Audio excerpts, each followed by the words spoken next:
Bismillah. Assalamualaikum warahmatullahi wabarakatuh. Alhamdulillah nahmadu wa nasta'in wa nastaghfiru wa natubu ilaih. Wa na'udzu billahi min sururi anfusina wa min sayyiati a'malina. May yahdihillahu fala mudilla lahu wa may yudlil fala hadiya lahu. Asyhadu an la ilaha illallah wahdahu la syarika lahu wa asyhadu anna Muhammadan 'abduhu wa rasuluhu la nabiyya ba'd. Allahumma salli ala Muhammad wa ala alihi wa sahbihi wa barik wa sallim wa man tabi'ahum bi ihsan ila yaumiddin wa ba'd. Fa inna khairal hadis kitabullah wa khairal huda hadi Muhammadin sallallahu alaihi wasallam wa sharral umur muhdatsatuha fa inna kulla muhdatsatin bid'ah wa kulla bid'atin dhalalah wa kulla dhalalatin finnar. Ikhwati fid din, azzani azkumullah. Alhamdulillah, pagi hari ini kita dipertemukan Allah Subhanahu wa taala di Masjid Nurullah, cahaya Allah. Semoga kita mendapatkan cahaya dan lindungan Allah Subhanahu wa taala. Pada waktu tidak ada perlindungan kecuali perlindungan Allah Subhanahu wa taala. Dan di antara orang yang mendapat perlindungan Allah Subhanahu wa taala adalah orang-orang yang hatinya selalu terkait dengan masjid. Bukan selalu berada di masjid, ya. Akhirnya dia tidak ada pekerjaan lain, di masjid saja, bukan itu. Tetapi hatinya tertaut ke masjid. Ketika azan berkumandang, hatinya langsung tertaut. Begitu selesai, dia cari lagi usaha dunianya. Jadi jangan salah paham, jangan ada orang memahami di masjid saja, kerja lain tak ada, yang penting zikir di masjid. Baik, pagi ini ya saya lupa materi, tapi tadi dikasih tahu bahwasanya 3 golongan yang dijanjikan oleh Allah Subhanahu wa taala kebahagiaan. Kenapa di zaman kini kalau kita lihat orang berusaha, kalau kita ambil perkataan Imam Ibnu Qayyim, tidaklah usaha yang dicari orang hari ini kecuali hanya untuk mencapai satu tujuan. Apa itu? Untuk memberikan ketenangan kepada jiwa, hati mereka. Jadi ketika orang ingin mencari ketenangan itu, dia cari jalannya. Ketika dia menganggap bahwasanya kedudukan itu, pangkat, jabatan, kedudukan, kalau dia bisa memperolehnya, maka dia akan menjadi orang yang tenang, aman hidupnya. Dia buru tuh. Apapun yang akan dia korbankan demi mendapatkan pangkat, jabatan dan kedudukan. Tapi setelah dia dapat, dia bukan jadi orang yang paling kuat, ternyata dia jadi orang yang paling lemah. Dulu dia berjalan bawa mobil sendiri, tas bawa sendiri, HP sendiri juga bisa. Tapi setelah menjabat, ternyata buka mobilnya saja tak pandai dia tuh.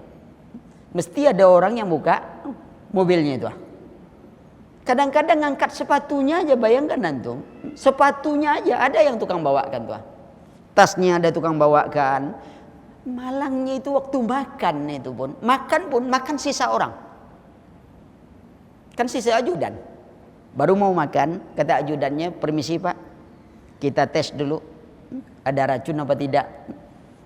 Ajudan makan dulu. Sudah selesai makan, "Aman Pak, makanlah sisa saya." Enggak.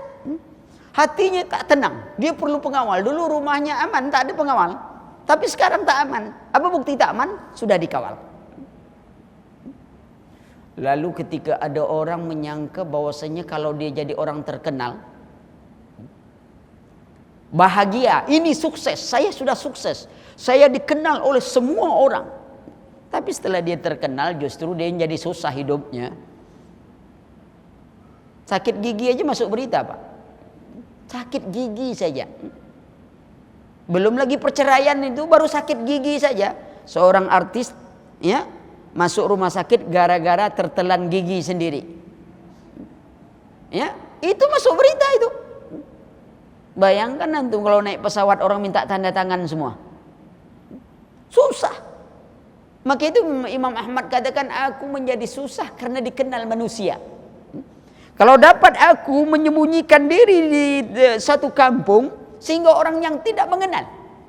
Bagaimana Imam Ahmad ingin menyembunyikan diri, dia menjadi susah dengan dikenalnya orang.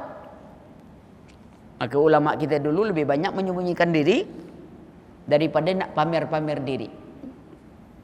Sampai Imam Sufyan Tsauri pun itu tidak dikenal orang. Saking tidak dikenalnya pernah orang menampar dia. Imam Sufyan Tsauri, Pak, gelarannya itu Amirul Mukminin fil hadis. Yang hafalan hadis 300.000 sampai 1 juta hadis. Itu gelaran. Tapi tak dikenal orang. Orang tertentu kenal. Banyak orang tahu namanya tapi orang tidak kenal dengan orangnya. Kalau kita kini tak dikenal orang, jangan. Ya. Maka perhatikan, ada orang menganggap harta itu yang akan menenangkan hatinya. Dia buru harta. Pagi, sore, siang, malam, pulang tak ada. Sampai tidur pun masih cari harta dia dalam mimpinya tuh. Kalau sholat jangan disebut lagi. Itu memang pekerjaan tiap hari, cari uang dalam sholat. Cari dompet dalam sholat, barang hilang yang dalam sholat. Mengingat hutang piutang dalam sholat. Tapi yang ingat hutang orang aja, hutang kita itu penyakit yang paling yang banyak menimpa manusia ini, penyakit lupa. Terutama lupa dengan hutang sendiri. Itu lupa tuh. Paling cepat itu. Jadi datang ini harta belum tentu membahagiakan. Kenapa mereka ini tidak mendapatkan kebahagiaan, tidak ada mendapatkan ketenangan? Imam Ibnu Qayyim katakan mereka ini seperti orang punya penyakit. Kalau istilah kita itu penyakit kanker. Tapi obatnya salap kulit. Tak nyambung sama sekali. Bahasa lebih ringan lah. Dia sakit kanker, beli obat jerawat. Mau apa? Saya sakit kanker, Pak. Terus minta obat jerawatnya, Pak. Tak nyambung. Dia ingin mencari ketenangan. Allah katakan, ala inna bizikrillah tutmainnul qulub. Bukankah dengan mengingat Allah, hati itu akan jadi tenang? Hanya mengingat Allah. Bagaimana mengingat Allah? Coba orang kalau mengingat Allah dalam takdirnya, apa yang terjadi? Tenang jiwanya tuh. Allah kasih musibah. Bukankah dengan musibah itu Allah ingin berikan yang terbaik dari musibah itu, apa? Surga. Taruh rumahnya terbakar. Memangnya dia meki teriak-teriak, rumahnya akan balik lagi? Enggak kan? Rumah sudah habis. Dia meki-meki ke sana kemari, jadi stres. Padahal modalnya saja sabar dia tuh. Sabar dia bahwa itu takdir dan kehendak Allah. Sabar, dengan modal kesabaran itu Allah ganti dengan surga tuh. Padahal rumah itu punya Allah juga. Kan Allah yang ngasih. Dengan ingat Allah, tenang deh tuh. Allah, sudah ujian, semoga naik kelas.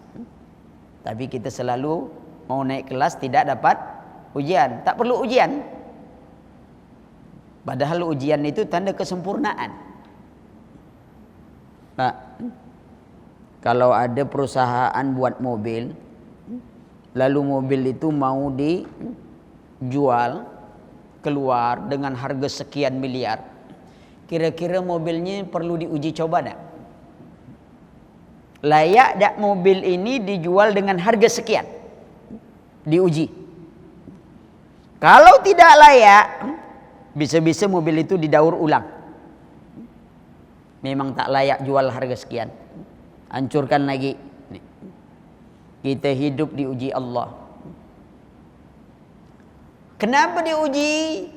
Layak tak kita ini masuk surga Allah? Kalau kita tidak layak masuk surga Allah, insya Allah besok kita didaur ulang. Di akhirat didaur ulang, Pak.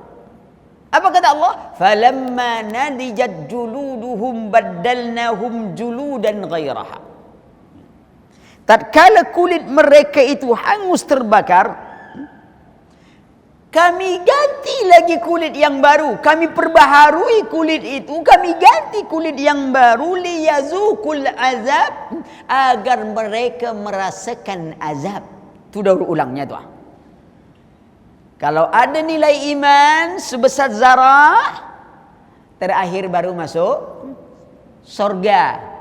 Sudah dimandikan dengan air ma'ul hayat, membersihkan diri itu, baru layak masuk surga. Dicuci dulu bersih-bersih. Masalahnya tahan tak? Itu yang masalah. Tahan tak kita itu? Orang kita nunggu bas aja di halte bas aja kepanasan. Ya. Lihat keadaan itu. Kalau tidak layak untuk diuji, insya Allah besok kita didaur ulang, Pak. Lebih baik kita jangan nunggu didaur ulang di akhirat. Di dunia ini sajalah dulu, tapi jangan minta-minta diuji. Kembali kita. Materi kita, bagaimana kita, orang-orang yang dijanjikan kebahagiaan oleh Allah. Sebenarnya ini materi saya ambil dari muqaddimah Qawaidul Arba'ah Syekh Muhammad bin Abdul Wahhab, di mana beliau mengatakan bismillah, i'lam arsadaqallahu ta'ala.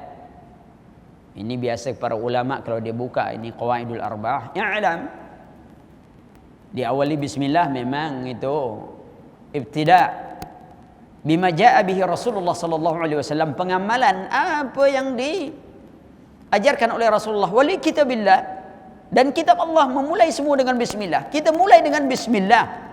Makan bismillah atau bismillahirrahmanirrahim.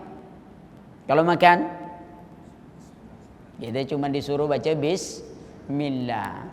Kalau kita baca bismillah, berarti kita sudah menggunakan seluruh asma Allah. Kalau kita bismillahirrahmanirrahim, kita hanya mengkhususkan kepada dua nama Allah. Kalau kita mulai dengan bismillah, berarti kita memulai dengan seluruh asma Allah. Berapa asma Allah? 99 itu yang diberitahu. Karena Allah memiliki nama lebih 99.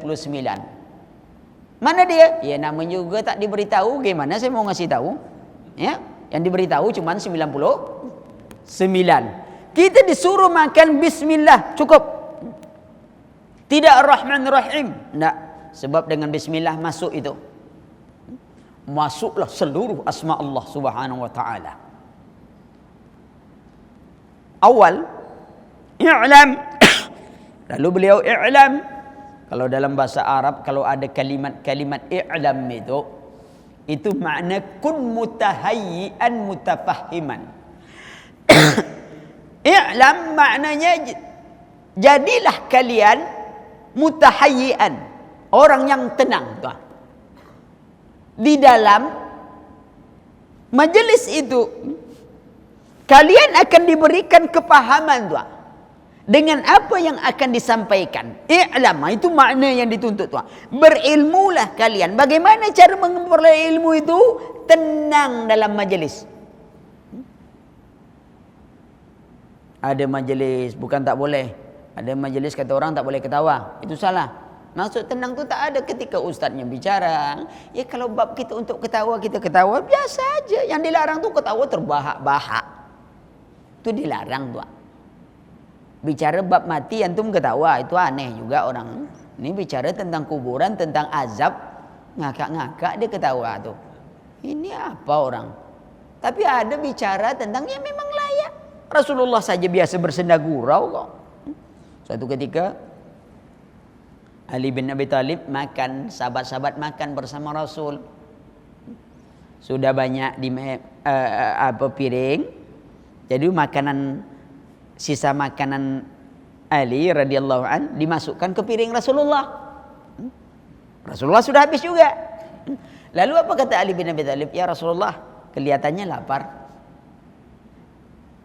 Kenapa Ali bin Abi Thalib kata kelihatannya lapar kepada Rasul? Dia bersenda gurau. Apa itu? Sebab di tempat Rasulullah banyak sisa makanan. Rasulullah tersenyum. Rasulullah balas. siapa sebenarnya yang lapar? Nah, Ali bilang Rasulullah lapar. Rasulullah bilang siapa yang sebenarnya lapar? Kenapa? Sampai di piring pun tak ada lagi sisa. Tengok tak? Kan kalau Rasulullah masih ada sisa makanan, tapi Ali bin Abi Thalib sampai tak bersisa lagi makanan. Lihat tuh balasan tuh. Kan nyata-nyata, kan tak bohong tuh. Lihat, biasa aja. Ya. Kembali kita. Ya. Nah, di dalam kitab ini beliau mengatakan ada 3 golongan yang dijanjikan kebahagiaan oleh Allah Subhanahu wa taala. Yang pertama adalah iza u'tiya syakar, apabila orang itu diberi nikmat oleh Allah, dia bersyukur atas nikmat yang diberi oleh Allah Subhanahu wa taala. Maknanya orang berbahagia yang pertama adalah hamba Allah yang pandai bersyukur. Yang kedua,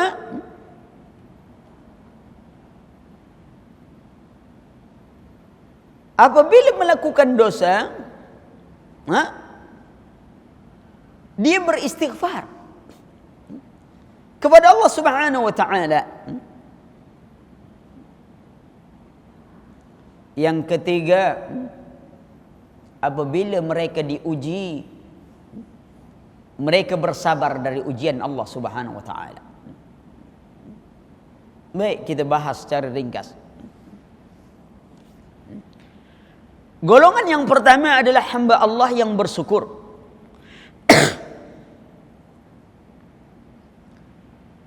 Bersyukur, ya, ada 3 rukunnya. Rukun pertama adalah hati mengenal pemberi nikmat. Itu rukun pertama dari syukur. Rukun kedua, lisan memuji pemberi nikmat dan juga menyebut nikmat. Memuji pemberi nikmat dan menyebut-nyebut nikmat yang diberi.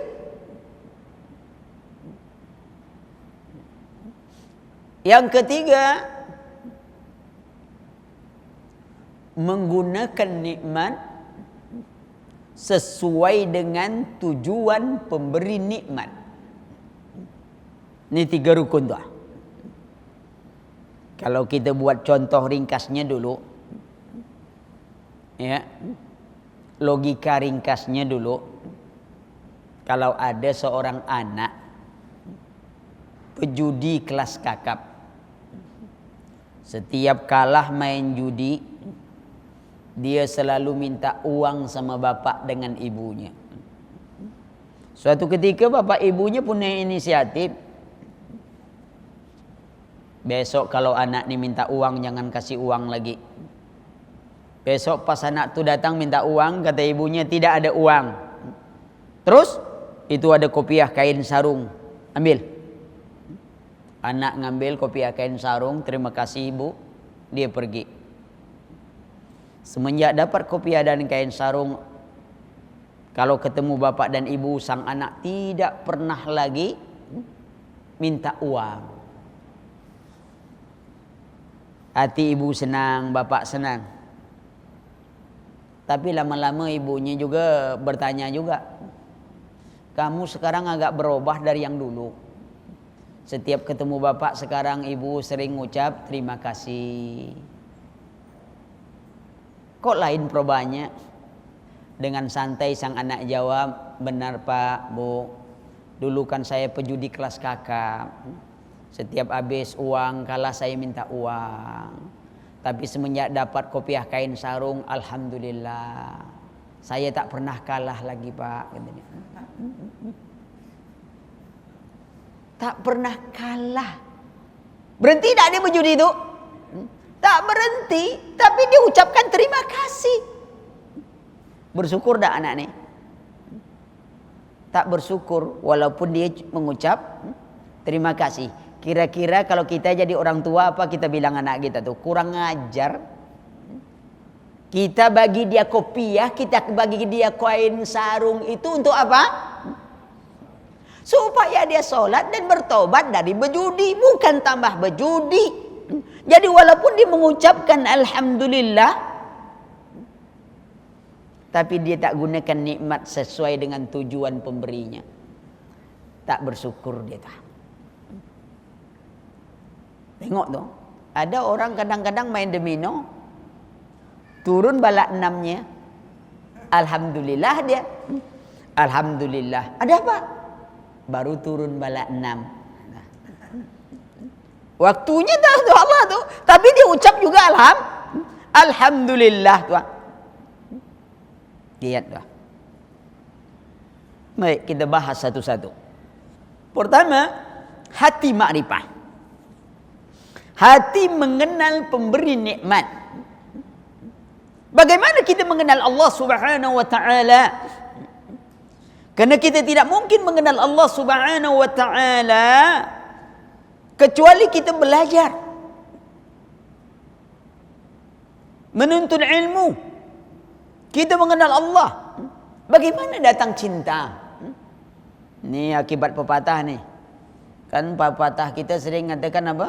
Cinta itu dari mata turun ke hati. Itu pepatah yang sangat salah, Pak. Apa kita pernah melihat Allah? Tidak pernah. Apa kita melihat Rasulullah? Tidak. Lalu bagaimana kita menyintainya? Kalau cinta itu harus dari mata turun ke hati? Tidak. Cinta itu dari hati. Pengenalan dalam hati. Dengan kenalnya tumbuh. Jadi cinta itu lahir dari hati. Ketika hati dipenuhi dengan cinta, dengan makrifah itu, apa yang muncul? Niscaya yang kita pandang adalah kecantikan. Bukan kecantikan mendatangkan cinta, tapi cintalah yang seharusnya mendatangkan kecantikan.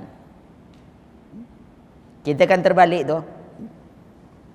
Kecantikan kita anggap melahirkan cinta. Maka itu Rasulullah katakan, kalau ingin mencari istri, jangan kena kecantikan, karena agama, din. Karena agama ini menumbuhkan cinta. Ketika cinta itu memendam dalam hati, yang akan keluar dari penglihatan itu adalah kecantikan itu. Walaupun istri itu jelek. Kalau kita tengok istri kita banding dengan artis-artis, tak ada banding tu belum. Jauh. Tapi karena cinta itu di hati letaknya, kecantikan lain akan mengalahkan kecantikannya itu. Maka ibu-ibu juga, kalau dikalahkan oleh manusia dalam dunianya, kalahkan mereka dengan akhirat. Itu nasihat Imam Hasan Al-Basri. Kalau kalian dikalahkan oleh manusia dengan dunianya, kalahkan mereka dengan akhiratnya. Kita dunia kalah, akhirat juga kalah. Dua-dua kalah tuh. Hati makrifah. Bagaimana kita makrifah? Tentu kita belajar, mengenal. Tidak sekedar ilmu yakin, kita bisa mencapai tingkat ainul yakin, bahkan kepada tingkat hakul yakin. Ilmu yakin tu ibaratnya gini. Ada berita memberitakan, Pak, tahu tak? Durian montong Thailand enak itu. Kita tahu beritanya baru nih, bahwa durian itu enak. Itu dinamakan ilmu yakin. Begitu kita kadar Allah sampai ke Malaysia atau ke Singapura, orang bilang, ini dia durian montong yang enak tuh. Itu namanya ainul yakin. Tapi belum sampai hakul yakin tuh. Dibuka, kita makan, cicipi, benar, ini dia, baru kita sampai tingkat hakul yakin. Betul durian bintang itu memang benar-benar nikmat. Atau kita kadang-kadang baru dapat ilmu yakin. Hanya dengan mengingat Allah, hati akan tenang. Ilmu yakin baru dah. Ainul yakinnya di mana? Ya, kita sudah tahu. Kita nengok orang, kok bapak itu uang tak ada, semua tak ada, senyum aja, asal sudah solat tenang dia. Ainul yakin tu nampak kita. Uangnya tak ada, kedudukannya tak ada, pangkatnya tak ada, lebih betah dia, kadang-kadang lebih banyak puasa. Kita gaji 8 juta tak cukup, dia gaji 80 ribu lebih. Dari mana dia nih? Kita belum merasakan tak? Tapi kita sudah nampak nih. Kita tanya gimana Pak bisa begitu? Ya, kita jalani hidup, berusaha, semuanya Allah nentukan, tenang dia. Tak ada musibah di dia, tenang. Sakit pun tak pernah mengeluh sakitnya, nikmat. Kerana nikmat itu bukan hanya kesehatan, sakit pun nikmat. Ini orang kok tenang. Gajinya segitu juga bisa nyimpan. Kita gajilah 8 juta, ya, berbanding lurus dengan hutang, ya. Hutang belum naik, gajilah melompat, ya. Hutang gaji melompatnya 1, hutangnya 3. Tuh, akhirnya kita coba mau praktekkan. Kita belajar, nuntut ilmu, dalami ilmu, ini itu, tiba-tiba datang musibah. Mulai kita ingat Allah, mungkin ujian dari Allah, mungkin ini timbul tenang. Baru kita tahu, timbul hakul yakin. Tapi nak datangkan itu kan tak mudah. Lama proses, perjalanannya lama. Bagaimana nikmatnya kita solat, ringkas pun tapi masih juga nikmat. Kita solat, kita belum bisa menikmati, ya, karena kita belum mencapai kepada bagaimana hakul yakin tadi. Hati mengenal Allah, Allah yang telah memberi nikmat. Bagaimana Allah memberi nikmat begitu besar kepada kita? Lihat Allah katakan dalam Al-Quran, laqad khalaqnal insana fi ahsani taqwim. Kami cipta manusia dalam sebaik bentuk. Bentuk kita Pak, ibu-ibu juga coba perhatikan bagaimana Allah beri bentuk kita cantik. Diciptakan Allah dengan batasan saja. Itu nikmat yang patut kita syukuri itu. Kalaulah Allah tidak beri batasan, tak usah banyaklah gigi kita Pak. 2 gigi bawah, naik dia ke atas tanpa batas. 2 gigi atas, turun ke bawah tanpa batas. Kira-kira macam apa bentuk kita tuh? Allah batasi tumbuh gigi kita tuh, itu nikmat besar tuh. Jangan nunggu awan bertulisan Allah mau bertobat, nunggu pohon bertulisan la ilaha illallah. Tidak perlu itu kita. Diri kita tuh, gigi kita itu satu tuh. Pencernaan makanan atau manual. Perut kita mencerna makanan tuh kan otomatis, bukan manual. Kalau sempat Allah ciptakan menghancur makanan dalam perut kita ini manual, Pak. Wallah, betapa susahnya kita tuh. Baru makan daging, rendang, alut pula tuh kan, sudah masuk ke dalam. Kita naik motor, makanan masih nyangkut-nyangkut di sini. Coba bayangkan tuh bagaimana kita nak menghancurkan makanan itu. Yang lebih jelas lagi apa? Tengok proses pencucian darah tubuh kita oleh ginjal. Allah ciptakan semula jadi, tak ada campur tangan kita, langsung berproses. Coba kalau sempat itu manual. Tengok orang-orang yang gagal ginjal,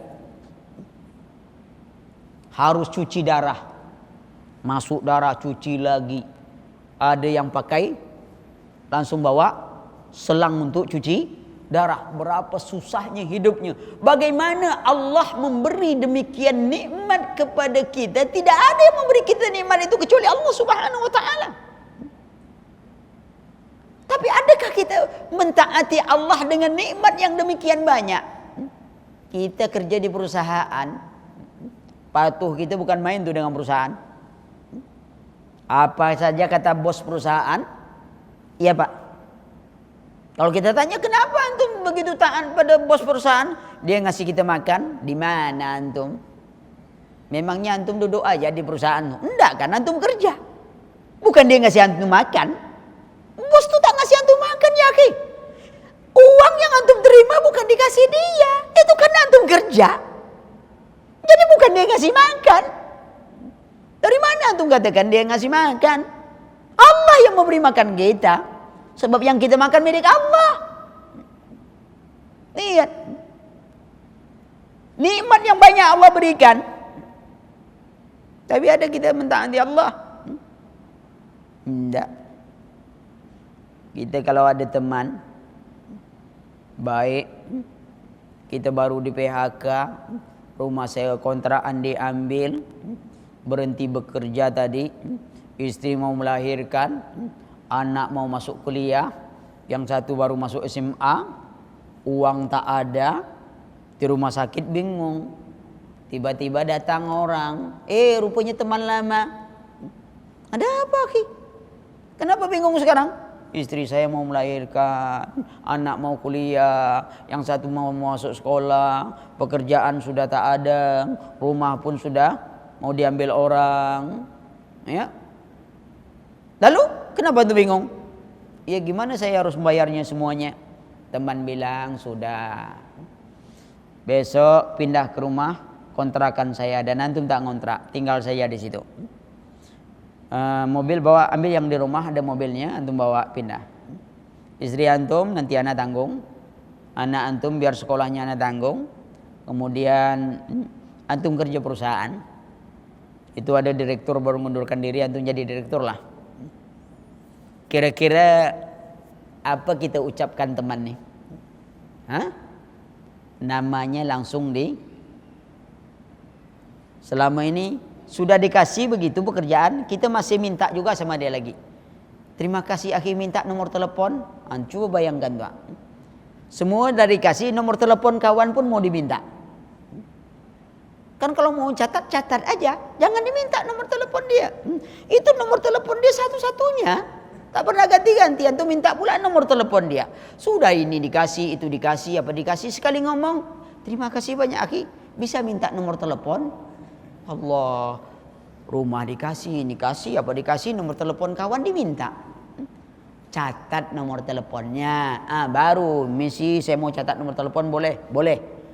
Ya, jangan minta-minta nomor telepon kawan. Ya, payah diganti-ganti nomor. Ya, catat aja nomor telepon tuh.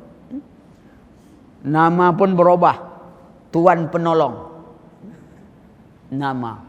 Suatu ketika malam, hujan lebat, petir nyambar, berdering nomor HP berdering, lalu kita buka, keluar nama tuan penolong. Istri kita tak tahu. Istri kita bilang, siapa tuh mas?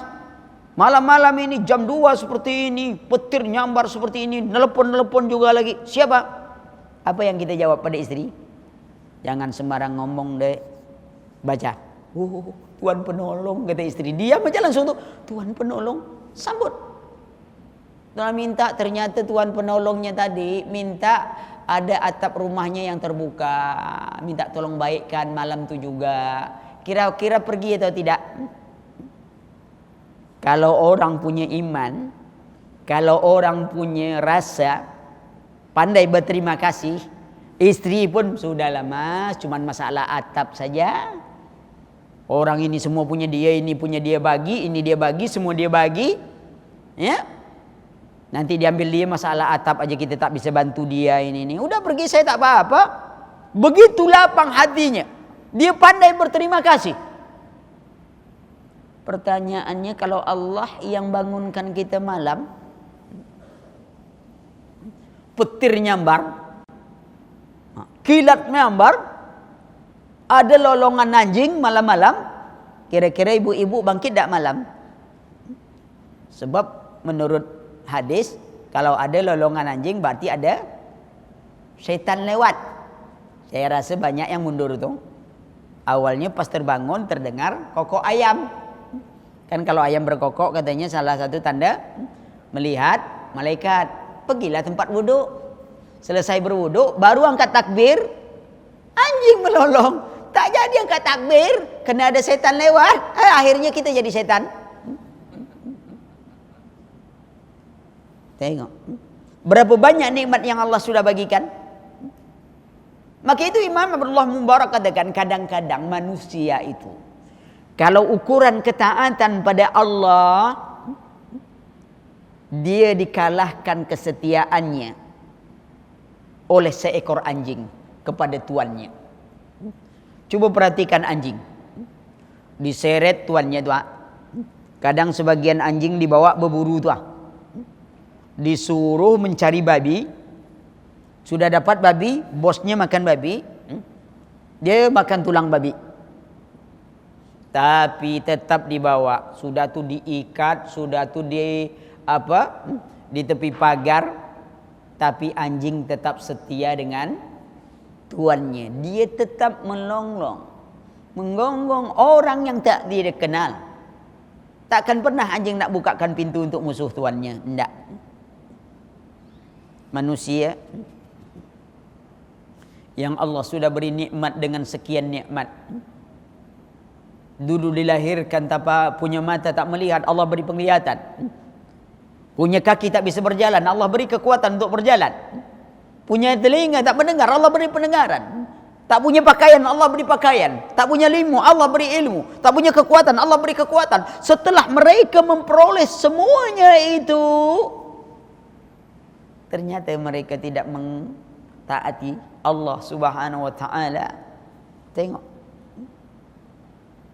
Imam Ibn Qayyim katakan, kadangkala ketaatan manusia dalam menghadapi syariat Allah ini dikalahkan oleh ketaatannya kepada tukang gunting, tukang cukur. Orang kalau datang ke tukang cukur, wallah patuhnya, Pak. Utang, Pak, potong rambut. Kata tukang cukur, duduk, berdiri atau duduk? Duduk. Udah tuh kepalanya dipegang, mereng, ke belakang, patuh, tak ada perlawanan. Belum cukup, diambilnya pisau, diasahnya di depan kita tuh, sambil ngomong, apa kabar Pak, dari mana? Tak ada yang lari satu pun tuh, pisau tajam itu.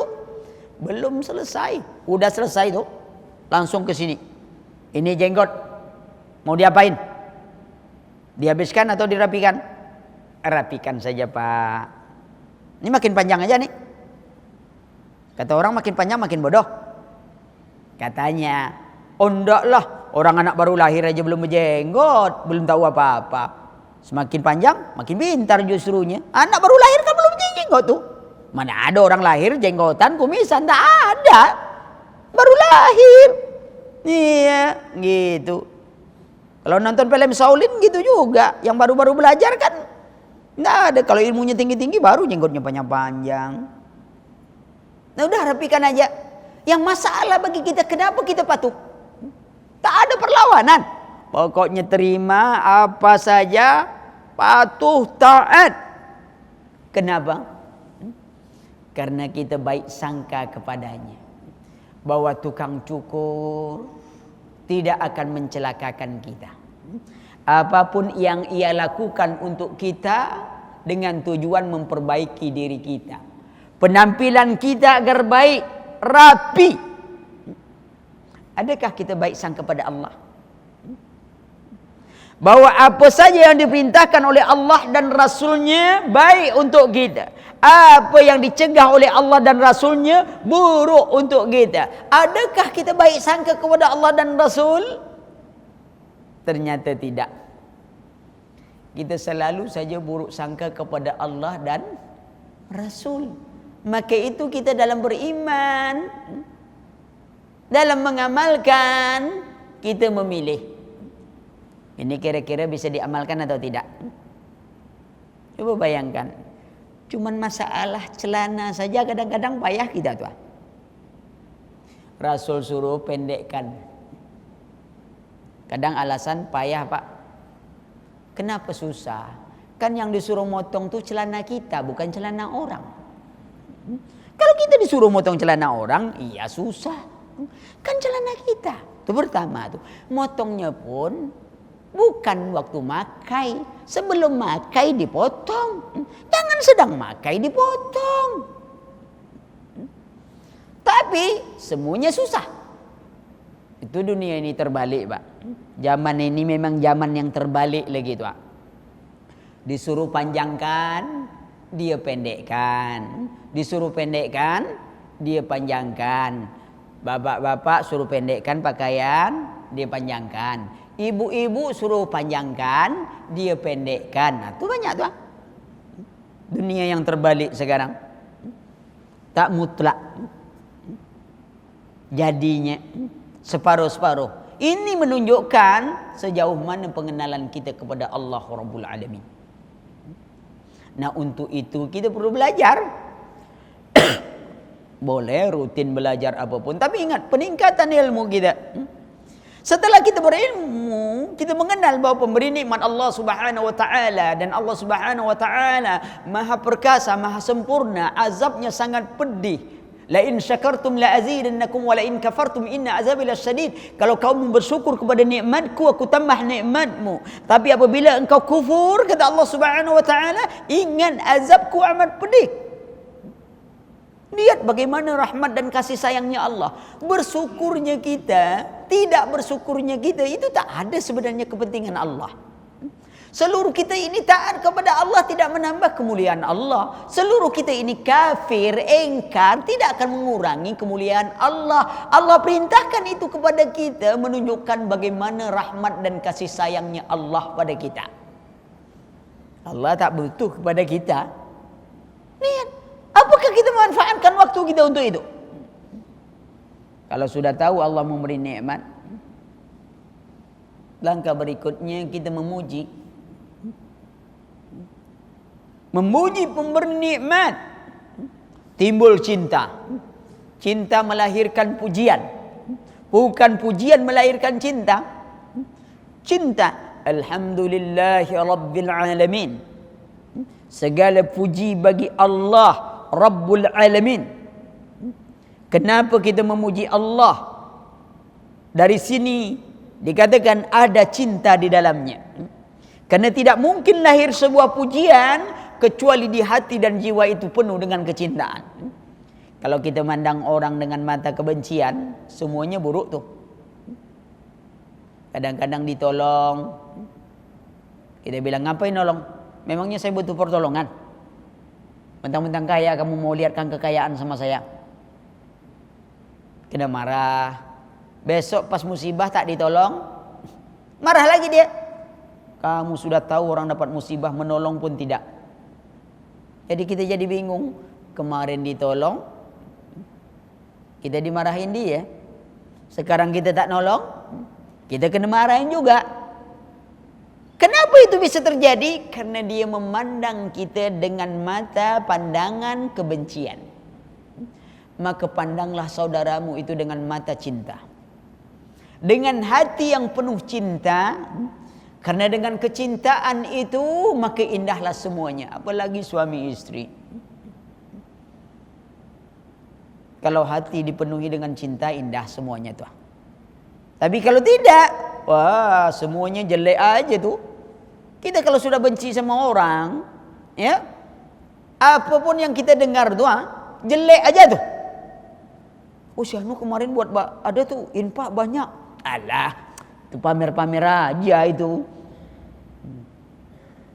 Jelek aja semua akibatnya itu. Kenapa? Kita sudah pandang dengan pandangan kebencian. Penuhkan hati dengan cinta. Nah, kalau kita menyintai Allah, pujian. Yusabbihu lillahi ma fis samawati wa ma fil ard. Telah bertasbih kepada Allah apa yang ada di langit dan bumi ini. Sejauh mana kita bertasbih kepada Allah? pujian kita kepada Allah Subhanahu wa taala. Yang ketiganya, kita gunakan nikmat yang Allah berikan. Kalau harta dibagikan Allah, gunakan harta itu untuk meninggikan derajat kita di hadapan Allah. Suatu ketika Imam Abdullah ibnul Mubarak rahimahullah ditanya oleh muridnya, "Wahai Imam, engkau mengajak kami ingin hidup zuhud,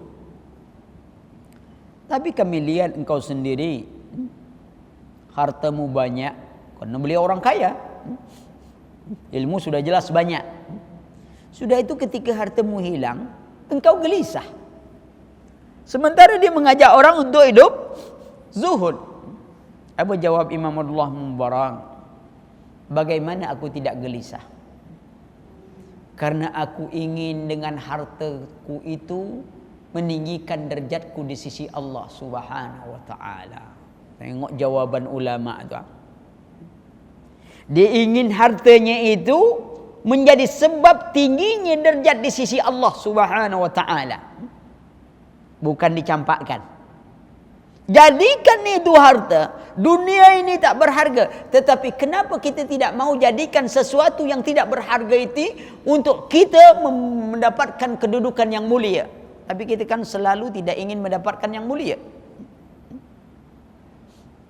Logika praktisnya, ada dua orang hilang uang,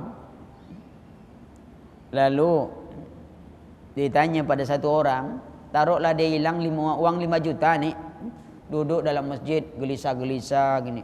Kita tahu orang kaya. Kenapa Pak? Uang saya hilang 5 juta. Bapak kan kaya, banyak uang ini itu. Lalu dia bilang, gimana saya tak gelisah? Orang tadi kemarin udah janjinya apa? Mau beli batu cincin akik kata dia. Uang lah dikumpul 5 juta untuk beli cincin akik, hilang pula. Apa tak gelisah kita? Kita tengok satu lagi, sama kaya juga, gelisah juga. Ternyata uangnya hilang begitu juga. Bapak kok gelisah? Sama. Motor kami dekat-dekatan kata dia mobilnya. Dia hilang 5 juta, saya hilang 5 juta juga. Tapi dia gelisah, Bapak gelisah juga? Iya, orang uang itu untuk infak di masjid kata dia. Itu pula kesempatan saya, sudah kumpulkan uang lama-lama 5 juta hilang. Yang satu hilang mau beli cincin akik, yang satu hilang mau berimpak ke masjid. Satu hilang gelisahnya karena dunia, yang satu gelisah karena kesempatan akhiratnya tak dapat. Kita di posisi mana kira-kira? Manfaat ini nih. Jadi bukan dicampakkan jual sana sini baru bawa jalan-jalan keliling uang tuh kan? Kan banyak orang gini jual ruko bawa jalan-jalan uang kemana-mana. Habis uang balik lagi jual lagi ruko satu, jual lagi semuanya. Tidak begitu. Manfaatkan. Itu harta tuh. Belum lagi ilmu. Ya. Ini dia. Ini bagian pertama. Coba kita manfaatkan nikmat yang Allah berikan kepada kita. Sesuai dengan tujuan pemberi nikmat. Pendengaran. Untuk dengarkan Al-Quran. Kemudian nuntut ilmu. Kemudian untuk hidup lakukan ketaatan kepada Allah. Kalaupun Allah beri nikmat dengan harta. Gunakan harta itu. Untuk meninggikan derajat kita di sisi Allah Subhanahu wa ta'ala. Ada mobil, ada kesempatan, bisa bawa orang ingin pengajian, taklim. Ada uang, bisa manfaatkan. Sekecil apapun. Nih, tak lama lagi bulan Ramadannya. Tapi infak jangan nunggu Ramadan. Nah, ini pula, nih kadang-kadang mentang-mentang Ramadan dekat, infaknya nunggu Ramadan. Dia pikir umur sampai Ramadan apa?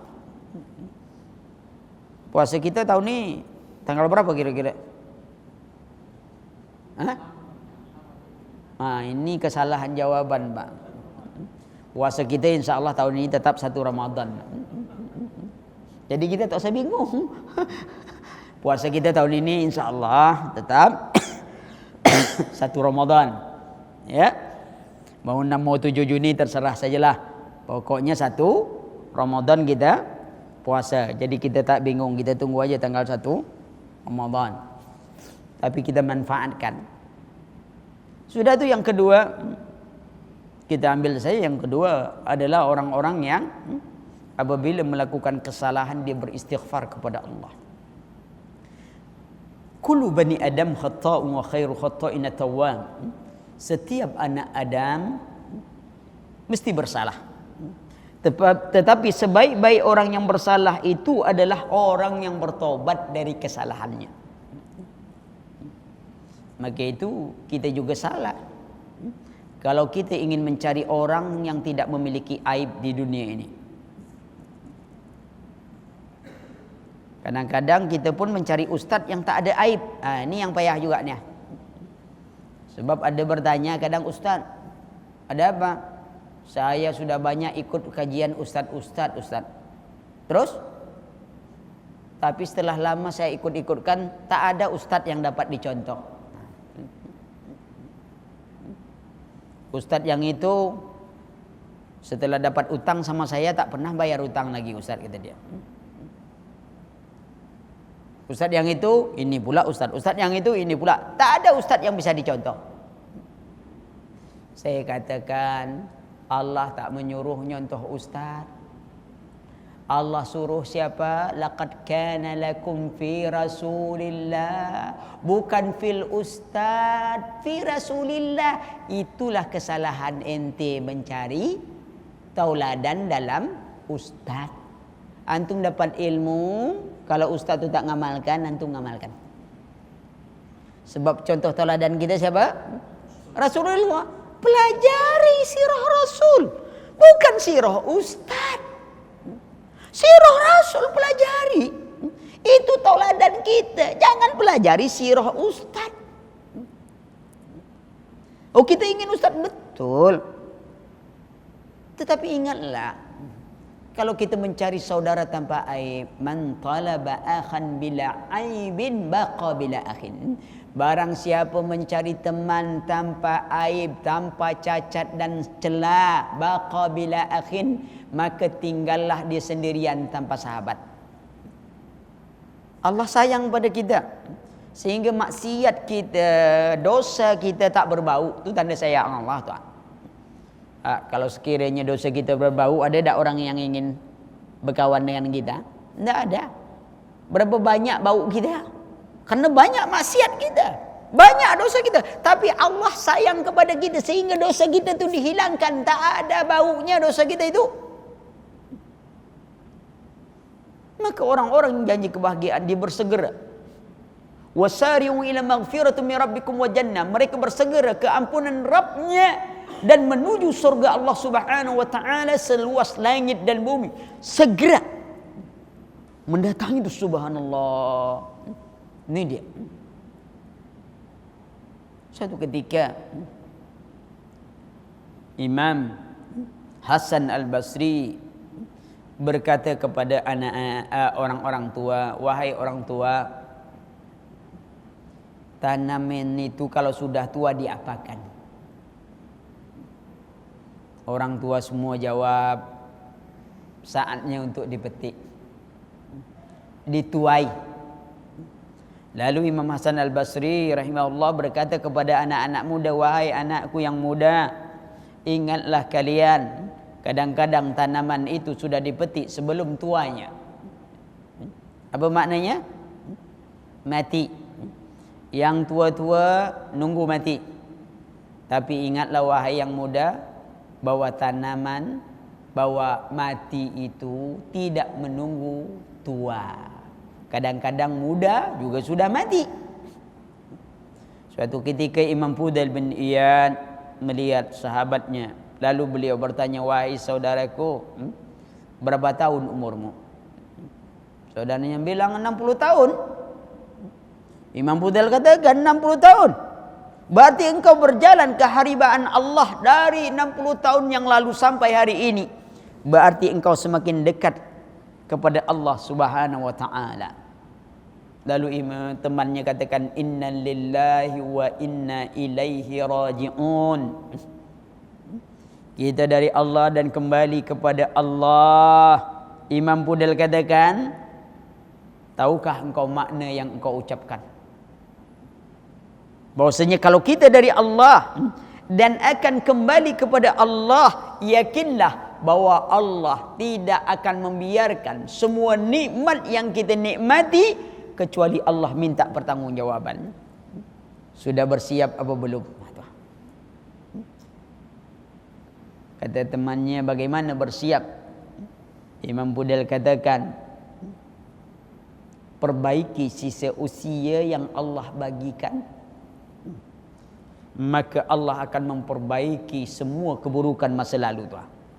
Perbaiki sisa usia yang masih Allah berikan, yang dengannya Allah akan memperbaiki keburukan masa lalu kita. Kita ingat firman Allah Subhanahu wa taala, illa man taba wa amana wa amila amalan salihan faulaika yubaddilullahu sayyiatihim hasanat. Kecuali orang yang bertobat, beriman, beramal saleh, maka Allah akan menghapuskan, menggantikan keburukan masa lalu mereka dengan kebaikan. Perhatikan, Allah sebutkan perbaiki sisa usia, tak ada penyesalan. Waduh, sudah terlambat. Ini kan sering kita nih ngaji, sudah terlambat. Kenapa? Umurlah tua, gigi sudah tak ada, dah ikut tartil Quran. Saya lebih senang ucapan tartil daripada tahsin, karena tartil Quran itu dalam Al-Quran ada, dalam hadis ada, dalam Quran tartil, warattilil Quran tartila. Allah tak perintah wa tahsinul Quran tahsina, warattilil Quran tartila. Disuruh tartil Quran, ya. Setiap tartil masuk tahsin, tapi setiap tahsin belum tentu membaguskan bacaan. Ada disuruh dengan suara yang baik, ya, ada, tetapi tartil belum tentu. Maka gunakan bahasa Quran, tartil Quran, karena itu ada di dalam Al-Quranul Karim. Kita gunakan bahasa Al-Quran. Lihat, oh terlambat. Tak ada yang terlambat. Ini Allah berikan kesempatan. Masih ada sisa usia. Kesempatan yang Allah berikan, perbaiki sisa usia yang ada. Tak guna menyesali, sebab syaitan itu membuat kita putus asa. Gimana dosa saya banyak, ini diampunkan atau tidak, apa tidak? Udah dibayang syaitan macam-macam. Selagi ada kesempatan, kita bergunakan kesempatan itu untuk memperbaikinya. Yang terakhir,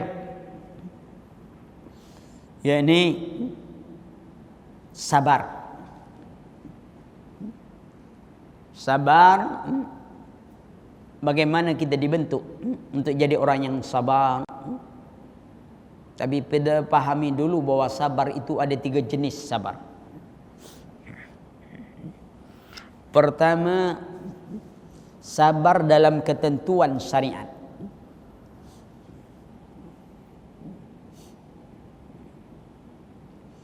Yang kedua,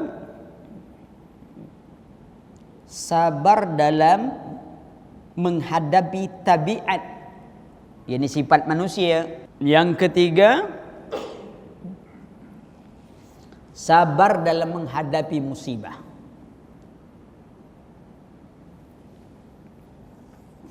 Sabar dalam mengamalkan syariat ini, dalam ketentuan syariat, ada 2. Pertama, sabar dalam melaksanakan ketaatan.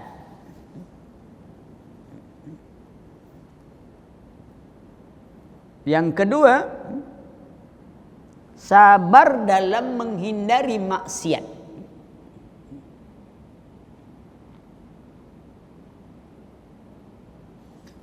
Sabar dalam melakukan ketaatan kepada Allah Subhanahu wa taala ada 3 jenis, ada 3 tingkatan. Pertama, sabar sebelum beramal. Al-ilmu qabla qawli wal amal. Ilmu itu sebelum berkata dan berbuat. Ini kesabaran. Jadi belum beramal kita sabar. Jangan tergesa-gesa melakukan sebuah amalan. Ilmui dulu itu. Kenapa ketika manasik haji kita disuruh manasik, kita mau haji, kita suruh manasik haji. Kita umrah pun kita suruh manasik haji dan umrah, agar amalan kita itu diterima oleh Allah Subhanahu wa taala. Kita beramal dengan ilmu, bukan kita beramal dengan yang kita lihat. Saya contohkan. Umpamanya saya bimbing haji. Lalu yang mendaftar waktu haji itu orang-orang kita awam, kampung, tak pernah diajar manasik haji, manasik umroh pun tak pernah. Pokoknya berangkat saja. Akhirnya mereka semua berangkat. Cuman dikasih tahu, ibu-ibu pembimbingnya itu Ustaz Ali nanti ya. Ya. Mereka tahu saya pembimbing. Sampai sebab tawaf, saya kecepatan karena saya kecil. Akhirnya jemaah di belakang. Saya pikir-pikir mana jemaah? Jemaah tak nampak saya. Saya cari akal. Wah, ini gimana cara? Akhirnya saya ambil serban, saya cari kayu, saya ikat. Saya tulis nama saya itu Ustaz Ali gitu kan. Waktu tawaf saya melompat-lompat. Wah, melompat-lompat saya. Akhirnya jemaah lihat kan di belakang. Oh, itu dia Ustaz kita ada di depan. Tapi karena dia pergi haji umroh itu tak nuntut ilmunya manasik, dia menganggap cara tawaf itu seperti saya, melompat-lompat. Akhirnya seluruh jemaah saya ikut melompat. Sebab saya melompat. Kenapa? Karena dia beramal bukan dengan ilmu. Dia beramal dengan apa yang dia lihat. Ini sabar pertama tuan. Berilmu kita tuan. Kalau ingin nyetir mobil saja kita harus berilmu. Kalau mau masang listrik saja kita harus berilmu. Jangankan masak, ingin menyelamatkan orang yang kena setrum listrik saja kita mesti berilmu. Lalu kenapa ketika menghadap Allah kita tak mau berilmu? Kalau ibu-ibu mau buat rendang kan mesti berilmu tu. Jangan dia lihat ada daging agak coklat-coklat, akhirnya dia beli daging, dia beli coklat. Sampai di rumah dia gabung aja coklat dengan daging, akhirnya jadilah daging coklat. Dah rendang. Karena dia tak punya ilmu. Dunia saja kita perlu belajar tuan. Padahal kalau kita hitung-hitung berapa persen lah ilmu dunia ini yang kita amalkan? Coba Pak. Orang dari TK, SD, SMP, SMA, S1, S2, S3 atau ada S4 ikut lagi S4. Kira-kira berapa persen ilmu yang dia pelajari itu yang dia praktekkan? Dari kita belajar tuh, sampai kita jadi sarjana tuh, kemudian kita bekerja, berapa persen ilmu tuh yang dipraktekkan? Paling-paling 10% tuh, paling banyak tuh. Yang jelas ilmu membaca dan berhitung. Kenapa kita sampai 20 tahun sekolah berhitung? Orang dulu tak pandai, tak sekolah-sekolah, pandai berhitung. Kadang bos kita aja tak pernah sekolah, pandai berhitung. 20 tahun kita belajar, hanya 10%, berarti ilmu yang bermanfaat itu cuma 2 tahun. Ilmu agama dari kecil kita belajar tuh langsung praktekkan tuh. Tak ada satupun yang sia-sia dari ilmu agama tuh. Tapi kita selalu saja berlomba mencari ilmu yang enggak, ilmu bermanfaat. Umum itu ilmunya bermanfaat Pak, tapi tak menyelamatkan. Pengetahuan bermanfaat, tapi dia tak menyelamatkan kita dari neraka. Enggak. Lagi pula pengamalannya berapa lama baru diamalkan? Kadang-kadang orang sarjana perikanan, begitu tamat kerja bangunan. Tamat apa? perikanan. Kok kerja bangunan? Dulu saya lagi kuliah, saya banyak kerja bangunan. Saya lebih mahir buat bangunan daripada nangkap ikan, kata dia. Tak tahu dia. Pandai berenang? Enggak, kata dia.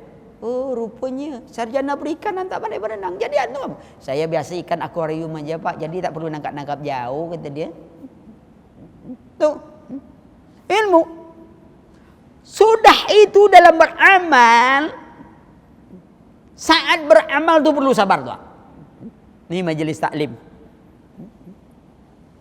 Majelis taklim tu tempat tidur paling nikmat di dunia tuh. Orang pergi ke hotel 6 juta, 30 juta satu malam bayaran. Yakinlah takkan mau tidur sambil duduk. Tak bisa. Kalau ada orang tetangga kita yang susah tidur penyakitnya, obat ke luar negeri tak bisa sembuh-sembuh, bawa majelis taklim Ustaz, insya-Allah ya. Tak lama Ustaz ucapkan amma ba'du, langsung tuh Pak, langsung tidur tuh. Itu baru terbangun doa terakhir. Allah, kan nikmat tuh. Tempat tidur paling nikmat. Itu perlu sabar tuh Pak. Sangat perlu sabar. Tengok bulan Ramadan tuh Pak. Sangat perlu sabar. Maka itu Allah datangkan Ramadan, didik kesabaran kita tuh. Tosakan itu bagaimana kalau orang amalkan didikan kesabaran Ramadan itu, wallah aman negeri ini. Aman. Kenapa? Setiap tahun diulang didikan sabar tuh. Saya contohkan didikan paling dekat sajalah. Di Jakarta ini udah kalah mahal lah Pak. Cukup mahal ya. Tahu-tahu bulan Ramadan ada teman baru dari kampung ngasih kita udang galah gede. Kita udah 20 tahun tak pernah lihat udang galah sebesar ini. Istri pun langsung goreng dengan bumbu yang enak, baunya semerbak. Tanpa siang lagi langsung letak meja makan. Tapi belum berbuka lagi nih. Udah tuh istri pergi, anak tak ada, kita berduaan dengan udang galah. Matanya melotot kita lalu, sudah digoreng pun masih mandang kita juga lagi tuh. Bayangkan tuh, sudah digoreng masih menantang. Ini sedang puasa nih, perut kampung tengah sudah berbunyi kayak ring HP. Kampung tengah bunyi-bunyi. Dia ngadap ini udang. Kira-kira berani tak ngambil? Kok lambat betul azan, kok lambat betul beduk. Ini udang ni lah mau diterkam nih, tapi tak berani Pak. Sabar menghadapi itu tuh. Tak ada ini, tak ada itu, sabar. Ini sebenarnya sudah waktunya nih, di rumah sendiri, punya kita sendiri, milik kita sendiri, dimasak oleh istri kita, baunya semerbak, perut sedang lapar, kenapa kita tak mau mengambilnya? Ramadan mendidik kita jadi orang yang sabar dan kita selalu merasa diawasi Allah. Coba amalan ini ya, didikan ini di luar Ramadan diamalkan, aman tak dunia nih? Ternyata baru selesai Ramadan, Ustadz pun mengaji, mengatakan, saudara-saudara kita baru tamat menyelesaikan Ramadan. Jadi kini kita buang yang buruk, kita ambil yang baru. Jazakallah khair. Ya, buang yang buruk, ambil yang baru. Begitu selesai pengajian, Ustadz kehilangan sendal baru. Mana sendal? Ada apa Ustaz? Sendal saya hilang, baru aja dihadiahkan orang. Udah bertahun-tahun. Kata jemaah, sabar Ustaz. Sudah banyak yang mengaji di sini Ustaz. Belum ada yang langsung diterima oleh jemaah. Ternyata kajian Ustaz sangat meresap di hati para jemaah. Buktinya langsung dipraktekkan. Kan buang yang buruk, ambil yang baru. Itu sendal buruknya Ustaz. Sendal barunya mungkin sudah dibawa oleh dia. Terpaksa. Itu dia amalan Ramadan berubah mana? Coba Ramadan ini. Nah, saat beramal sabar, perlu sabar, Pak. Berat. Ya. Sudah itu apa? Setelah beramal perlu sabar tuh. Tak usah banyak ceritalah. Kita kan selalu cerita. Itu masjid dulu. Nah, kalau tak saya letak batu pertama. Padahal batu kerikil cuma itu sebenarnya bukan batu bata juga. Itu cuma batu kerikil aja. Tapi ceritanya saya dulu letak batu pertama itu. Sekaligus batu terakhir. Sekaligus saja. Sebab masjid itu tak pernah jadi-jadi. Lihat. Cerita dulu, saya dulu ini. Siapa kita? Imam Ahmad ketika orang katakan, wahai Imam, semoga Allah memberikan kebaikan yang banyak padamu atas jasamu pada Islam. Kata Imam Ahmad, ada apa denganmu? Ada apa pikiranmu? Apa yang merasukimu? Tidak pantas engkau ngomongkan begitu. Siapa yang tidak tahu dengan Imam Ahmad? Perjuangannya untuk Islam, untuk sunnah. Sehingga beliau digelar dengan Imam Ahli Sunnah. Beliau menghadapi 4 khalifah. Berpaham Mu'tazilah, menghukumnya. Tetapi ketika diucapkan seperti itu, beliau marah. Seharusnya yang engkau ucapkan adalah semoga Allah memberikan kebaikan yang banyak pada Islam atasnya jasanya pada saya. Kita? Sayalah. Kalau bukan saya, seperti orang Badui yang berkata kepada Rasulullah yang disebutkan Allah dalam Al-Quran, yamunnuna alaika an aslamu bi islamihim. Atau an aslamu, mereka menyangka ya Muhammad, ya, bahwa Islamnya mereka itu berarti mereka berbuat baik untuk dirimu. Kata Allah, Allah lah yang sebenarnya berbuat baik kepada diri kalian. Itu dia. Sehingga kita punya kesempatan untuk memakmurkan masjid. Allah, orang lain ada kesempatan tapi dia tak memakmurkan masjid. Orang lain banyak uang tapi tidak berinfak ke masjid. Allah memberikan kita kesempatan. Allah berbuat baik kepada kita. Kita tahu bahwa orang terakhir masuk surga. Kalau dunia 10 kali lipat dari dunia dibagikan kepadanya, dia akan gadaikan dunia dan 10 kali lipat dunia ini dengan isi-isinya. Dia gadaikan asal dia diselamatkan dari api neraka. Kita baru apa yang kita bagi? Infak pun kadang-kadang ya prinsip ekonomi lah. Mengeluarkan infak sekecil-kecilnya untuk dapatkan surga Firdaus sebesar-besarnya. Sehingga kota infak tu panitia silau, Pak. Tak pernah mau buka. Asal membuka, tutup mata. Buka, tutup mata. Yang satu tak pernah dibuka-buka. Dilihat aja dari lubangnya. Kenapa yang buka tu tutup mata? Karena silau dia kena lampu. Uang recehan 500 semua kan kena lampu. Allah, benar-benar lah. Ha? Infak. Kini kan 500 rupiah kalau masuk WC umum bisa masuk tak bisa keluar. So, WC umum bisa masuk tak bisa keluar. Ini nak masuk surga. Wallah ikhwan. Oh Ustaz, yang penting kan ikhlas. Betul.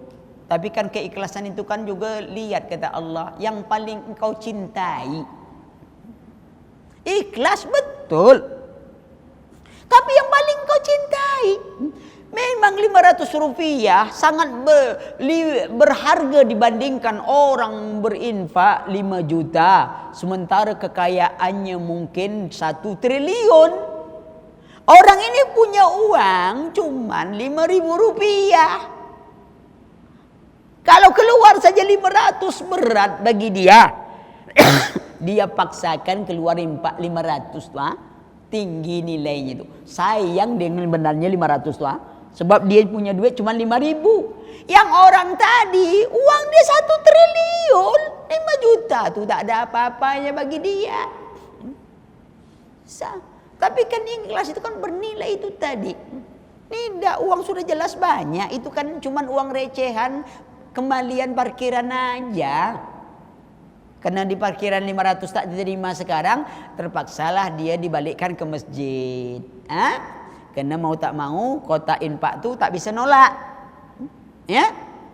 Maka itu kita kalau masuk infak kan selalu nutup-nutup, Pak. Kan ada lubang tuh kan selalu nutup-nutup tuh. Itu tanda infak kita kecil, ya. Biasanya kalau sudah besar orang tak nak nutup-nutup lagi tuh. Tutup. Itu kecil tuh. Coba. Ya. Infak. Nah, jangan banyak cerita. Ya. Nah, kemudian itu 3 jenis. Kemudian sabar tabiat manusia. Apa tabiat manusia? Zuina linnasi hubus syahawat minan nisa wal banin wal qanatiril muqantara. Ya. Dihiasi oleh manusia kecintaan kepada wanita, minan nisa wal banin, anak-anak, ya. Kemudian juga perhiasan, wanita cinta pada perhiasan. Itu sudah hiasan, itu tabiat manusia. Tapi Allah sudah sebutkan, ya ayyuhallazina amanu la tulhikum amwalukum wala auladukum an zikrillah. Wahai orang beriman, jangan sampai anakmu, hartamu, dan istri-istrimu itu ada musuh juga kata Allah, melalaikan kamu dari mengingat Allah. Ini batasan. Sabar tuh. Tapi dalam ketaatan ini ada satu yang lupa. Ini menghindari maksiat dulu. Jakarta, Pak, tak dicari maksiat datang. Maksiat datang. Apalagi bulan Ramadan, saya katakan jangan terlalu suka ke mall. Kenapa? Susah kita. Ya, semua menghindari ini susahnya. Beruntunglah kalau kita bisa dari kantor pulang ke rumah, macet pun kita masih bisa dengar, tengok nikmat Allah. Kini macet kita masih bisa dengar kajian. Coba kalau kita manfaatkan waktu, tak ada manfaatkan waktu, sudah macet, kita nyumpah, kita ini, kita itu, dosa dapat, capek dapat, apa dapat? Enggak. Kemacetan itu diambil nikmat. Apa? Banyak zikir, banyak dengar. Nikmat awak jalan. Itu tadi dengan menikmati, mengingat Allah, tenang, santai. Dari mana? Dari sini. Kapan sampainya? Gimana saya mau sampai? Tahu pun tidak, orang saya belum berjalan. Kan sering teman mengatakan, Pak, kapan sampainya kira-kira? Belum tahu. Saya kan belum berjalan. Kalau sudah jalan, tiba di sana, sampailah tuh. Belum jalan lagi lah ditanya sampainya. Kalau mobilnya mogok tak sampai-sampai. Jadi jangan ditanya kapan sampainya, nikmati saja. Sama, Pak. Bapak dari sini mau ke Bogor, menetapkan saya berangkat jam 12 mesti sampai sana jam 2 umpamanya. Sehebat apa mobil yang dibawa tuh, tak nikmat tuh. Mau kemana Bogor? Kapan sampainya? Ya udah, tiba di sana sampai. Ya tiba di Bogor sampailah dia. Apa? Nikmati aja jalan tuh. Nikmat jalan tuh. Macet, udah dengan kajian santai, ada stres kita tuh. Nikmat jadinya semuanya, ya. Nah, itu dalam maksiat, ya. Kita menghindari. Jadi tabiat. Kemudian kita perlu juga kesabaran di dalam musibah. Karena musibah yang Allah berikan untuk menguji kita agar kita naik kelas. Semakin tinggi iman, semakin berat ujian dari Allah Subhanahu wa taala. Inilah 3 golongan dijanjikan oleh Allah Subhanahu wa taala dengan kebahagiaan. Ya. Itu dia. Baik. Selanjutnya salat jam berapa, Pak?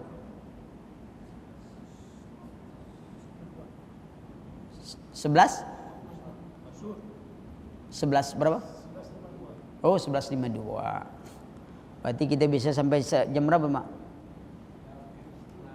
12. Setengah 12. Soalnya ini lewatnya. Soalnya jam 11 katanya tadi. Iya, lewat sih kita masalah ya. Ya korupsi waktu untuk ngaji tak masalah insyaallah.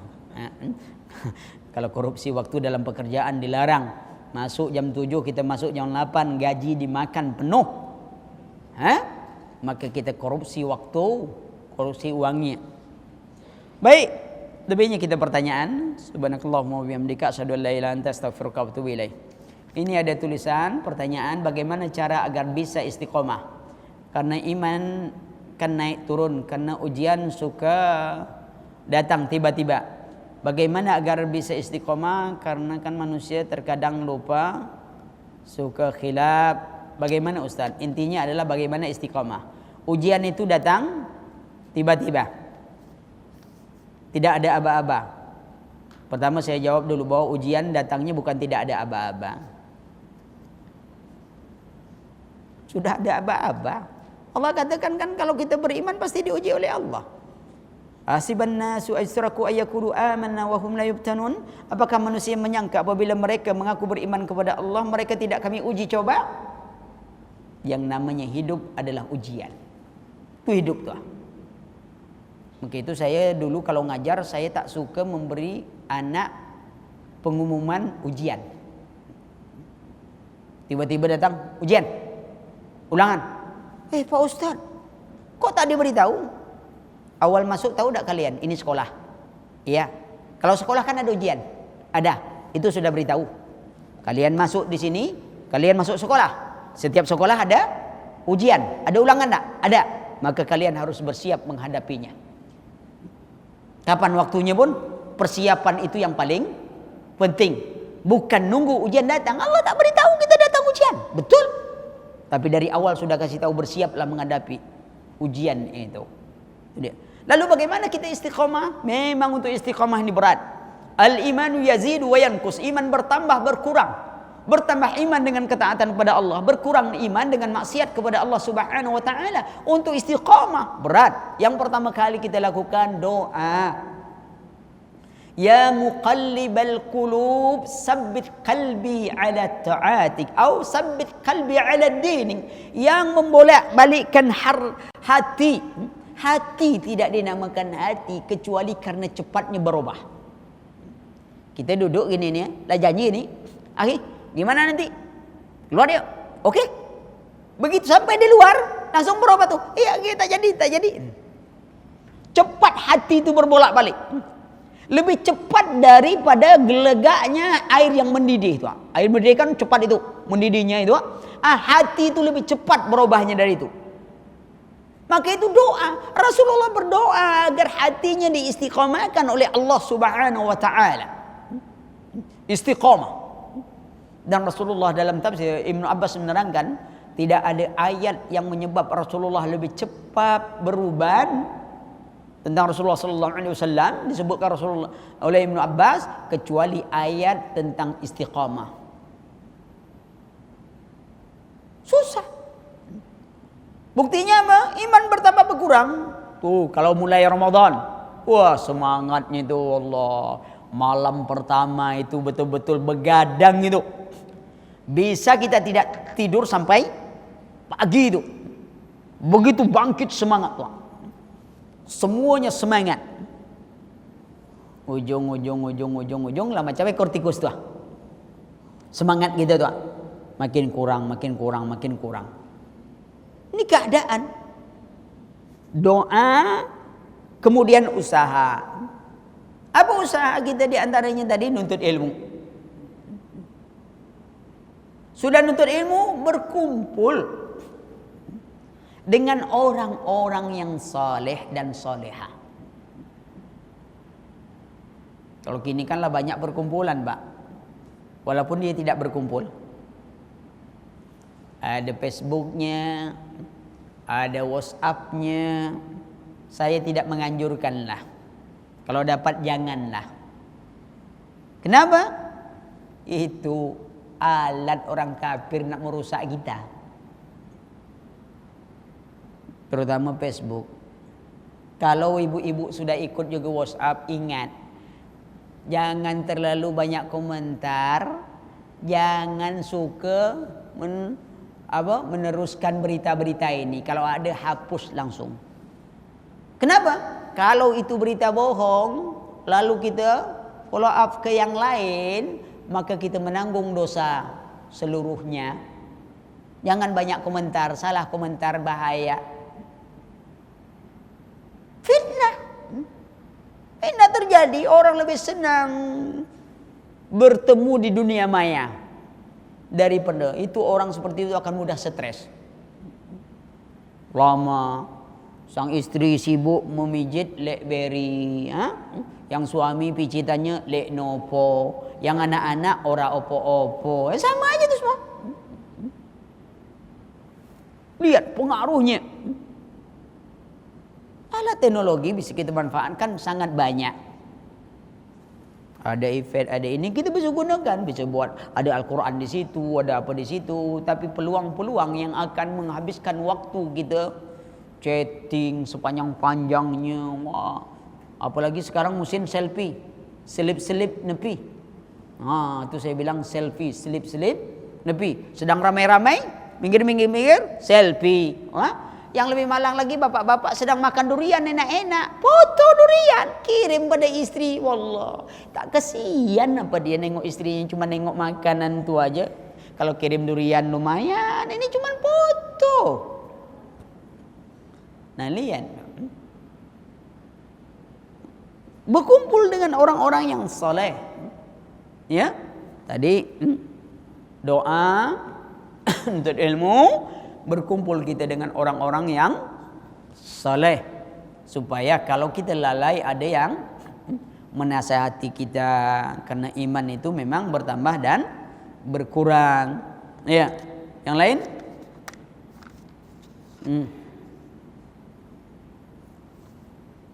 Ada yang mau tanya? Silakan, Pak.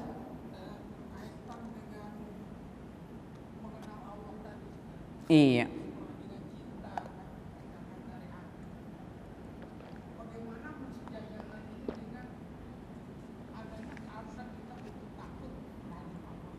Iya.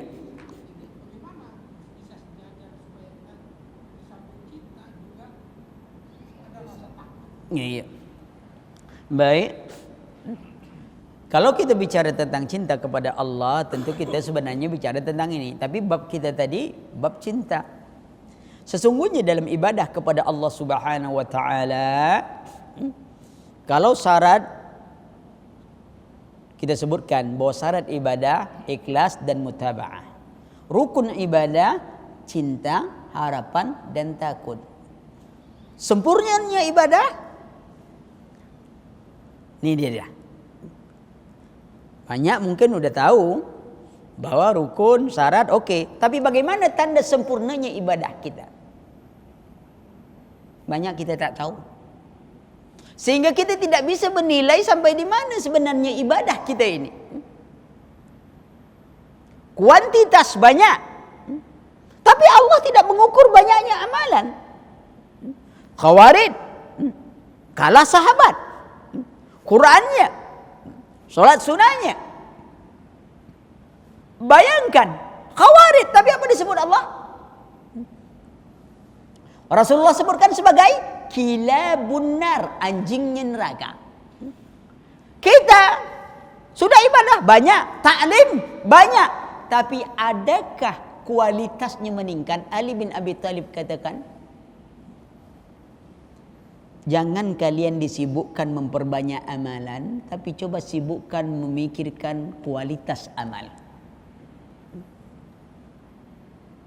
Kalau hafalan Quran logikanya gini, Mak. Kini kan banyak orang buat apa? Cara cepat baca hafalan Quran. Sebulan ngapal Quran. Ini macam-macam. Mana yang lebih baik? Ada orang hafal 10 juz Quran. Ada hafal 1 juz Quran. Yang hafal 10 juz Al-Quran kalau suruh jadi imam, amburadul bacaannya, Pak. Mana panjang, mana pendek, makhraj huruf tak tahu. Indang perendang semuanya bacaannya itu. Tapi ada yang 1 juz cuma hafalannya, tapi kalau dia baca subhanallah, kita bisa tulis tuh huruf satu-satu tuh. Karena jelasnya makhrajnya, benarnya tajwidnya, benarnya apanya, subhanallah. Mana yang lebih baik? 1 daripada 10, Pak. Kalau 10 baik itu jelas, tapi kita bicara antara 2. Tengok, amalan banyak di atas sunnah dan menuju sempurna tak masalah. Tapi berapa banyak yang hadir dalam majelis ilmu terus ini, solat kita saja. Sudah tak solat itu membentuk diri kita tuh? Atau solat kita itu baru sekedar jalan di tempat, belum meningkat kualitasnya. Apa buktinya? Kita periksa. Untuk dapat sejajar tadi itu dulu. Kita periksa dulu amalan kita. Bagaimana meriksanya? Coba perhatikan. Tanda sempurna ibadah itu dua. Sempurnanya penghinaan diri pada Allah dan sempurnanya kecintaan pada Allah. Sempurnanya penghinaan diri kita kepada Allah kalau kita lakukan dengan 3 sebab. Pertama, sebab kebutuhan. Kita hamba Allah yang lemah, sangat bergantung pada Allah. Solat kebutuhan kita atau tidak? Tentu diperiksanya. Kalau kita tanya semua orang, dia akan nyangka itu kebutuhan. Butuh Ustaz. Saya solat, setiap waktu solat saya solat. Belum bisa kita periksa. Kadang-kadang ada juga orang solat, khusyuk kita tengok. Begitu selesai sendal kita pun selesai juga. Bagaimana kita lihat? Kebutuhan. Mari kita lihat. Kalau kita sedang kerja, ngetik, atau apalah, atau pedagang lah, ini sedang jual belinya. Dah 3 hari tak ada jual beli itu. Hari ini ada pula orang nawar. Barang itulah lama juga tak laku tu. Ini baru tawar menawar. Sedang tawar menawar terdengar suara azan. Kira-kira apa jawaban?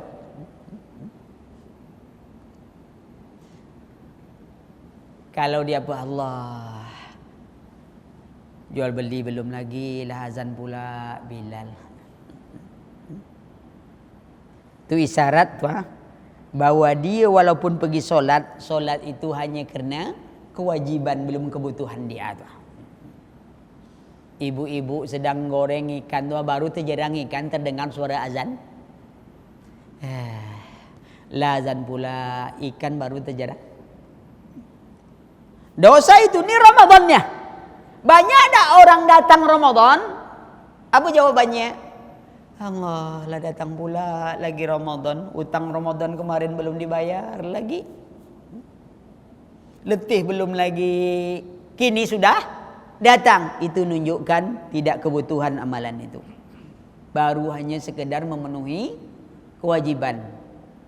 Berarti dia solat selama ini rutinitas saja, seperti orang mau tidur kunci pintu. Pagi-pagi buka lagi pintu, kan rutin itu. Tak ada bekas pada dirinya. Solat kita sudah bekas tak pada diri kita? Karena belum kebutuhan kita. Nuntut ilmu. Sudahkah ilmu itu kebutuhan kita? Tengok, kita mencari waktu luang atau meluangkan waktu. Beda tuh. Kita masih mencari waktu luang. Kalau setahun tak ada waktu luang, kita tak nuntut ilmu. Tapi olahraga, kebutuhan atau tidak? Kebutuhan. Setiap balik kerja, kalau dia sudah jadwalkan habis isya itu olahraga, maka dia tetap olahraga.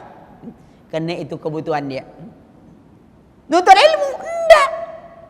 Baru sekedar kita tahu itu wajib, kita wajib nuntut ilmu. Belum kebutuhan kita. Maka itu kita tak pernah mengkhususkan kebutuhan. Ada tak orang, dia punya kajian banyak. Ini kajian fikih, kajian akidah, kajian hadis, kajian tafsir. Dia punya tas macam-macam. Tas akidah, tas tafsir, tas fikih, tas akhlak. Ada tak? Dicari tak kan ada Pak? Tapi olahraga ada tak? Tas golf lain, badminton lain tuh, tenis meja lain, bajunya lain, sepatunya lain, semuanya lain. Ada tak? Ada. Tuh lihat tuh. Baju lain tuh. Orang kadang-kadang nuntut ilmu, enggak ada. Bajunya tak ada khusus nuntut ilmu. Baju pekerjaan, baju ini enggak ada. Karena dia tidak mengkhususkan. Artinya baru sekedar memenuhi kewajiban doa. Itu Itu ibadah kita baru tuh. Diterima dah oleh Allah, insya Allah tetap terima sesuai syarat dan rukun. Allah terima. Cuman kan kita ingin meningkatkan kualitas sampai menjadi hakul yakin tadi tuh. Tapi ternyata belum. Tengok tuh. Kebutuhan sudah tuh ketaatan tadi. Kewajiban kita tukang cukur. Sudahkah kita kalau Allah dan Rasulin? Ya, sami'na wa ta'na, amalkan. Sudah tuh karena dosa. Kita banyak dosa. Kita dipanggil oleh Rabbul Alamin yang akan mengampunkan dosa kita. Adakah kita datang dengan ketakutan? Kita pegawai sudah melakukan kesalahan. Kita tahu bos kita sudah mengetahui kesalahan kita. Kita tak punya keahlian kecuali itu saja. Tiba-tiba terjadi PHK besar-besaran. Kita biasa pulang, masuk jam 8, pulang jam 2. Padahal orang pulang jam 5. Kita tak punya pekerjaan, musim PHK. Lalu bos kita katakan, kamu besok datang. Kira-kira jam berapa datang? Berani jam 8? Padahal masuk jam 7. Saya yakin diusahakan jam 6 datang. Kenapa? Waktu itu dia butuh. Dia tak punya pekerjaan lain. Kalau di PHK, begitu sudah menghadap bos, berani dia petantang-petenteng. Ada apa bos? Manggil saya. Saya yakin tak berani. Dengan tunduk. Kalau ada berdering HP, kira-kira antum angkat tak? Ini ngadap bos nih. Hidup dan di PHK atau tidak? Langsung mati atau tidak? Mati. Kalau tanya ada apa tuh? Enggak bos. Salah sasar, langsung mati tuh. Sekarang ketika ngadap Allah, ada kita tunduk. Allah. Ada kita ketakutan bahwa azab Allah amat pedih. Bersamaan itu ya Allah, kami sangat mengharapkan masuk dalam rahmat-Mu. Dengan cinta ini meringankan. Tuhan. Maka bagaimana kaitannya? Imam Ibn Qayyim katakan, cinta, harapan dan takut seperti seekor burung yang terbang ke puncak gunung.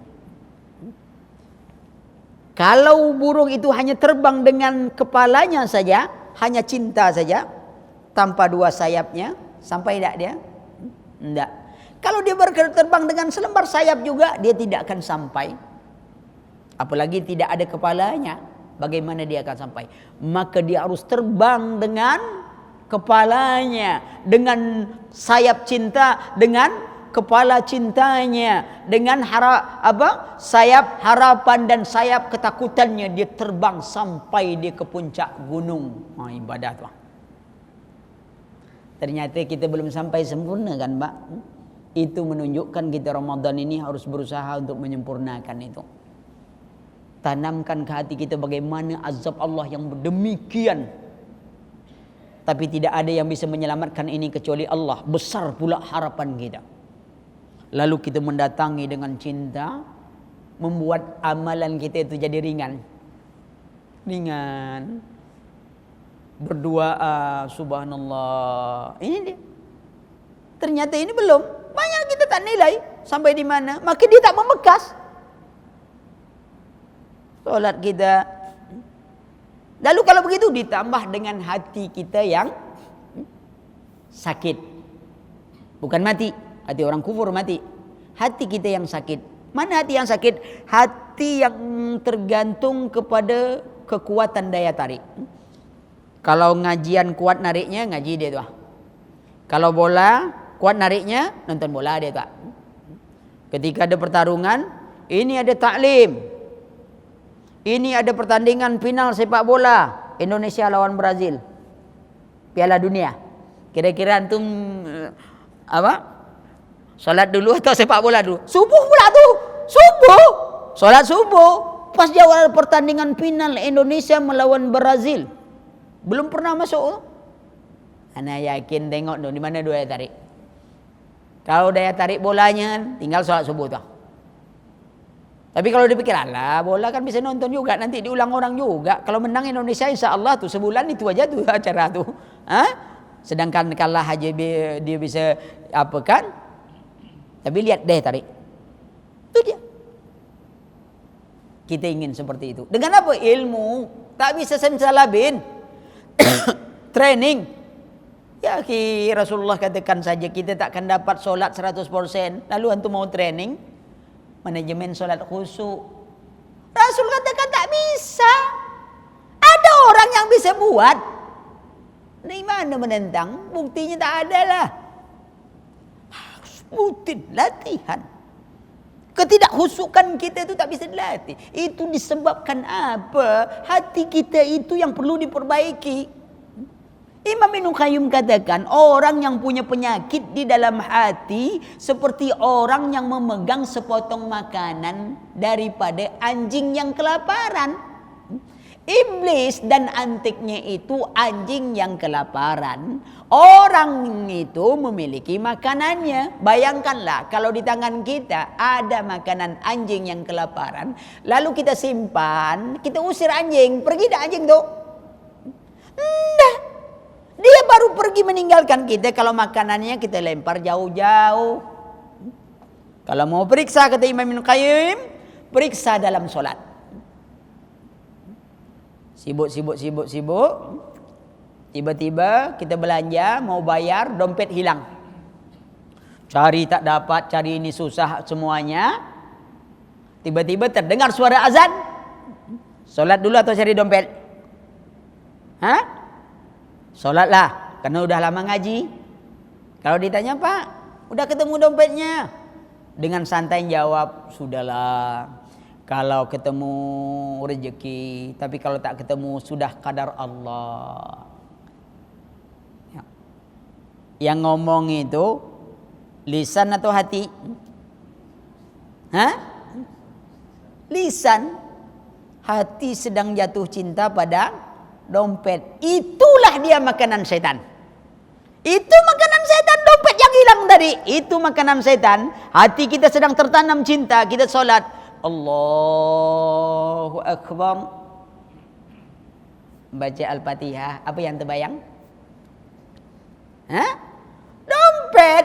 Di sana, di sini. Ui, dompetlah dapat. Terbayang pula uang di dalamnya. Ada lagi uang atau tidak? Oh tidak. Rupanya uang tu pas dekat kopiah. Yang dipakai uang tu lah dibawa. Tapi tak dalam dompet. Di dalam kopiah rupanya. Ingatnya kapan? Dalam solat. Sering tak kita cari barang dalam solat? Ingat utang dalam solat? Apa sebab? Hati itu yang masih rusak. Itu yang ingin kita perbaiki. Kita semua Pak. Saya, siapa? Kita ingin perbaiki itu. Maka datang Ramadan ingin kita sempurnakan itu. Itu jawaban ulama kita tentang hati tentang ini. Pas ke sasarannya Pak. Itu Imam Ibnu Qayyim katakan, tidak perlu panjang-panjang training itu, perbaiki hati itu.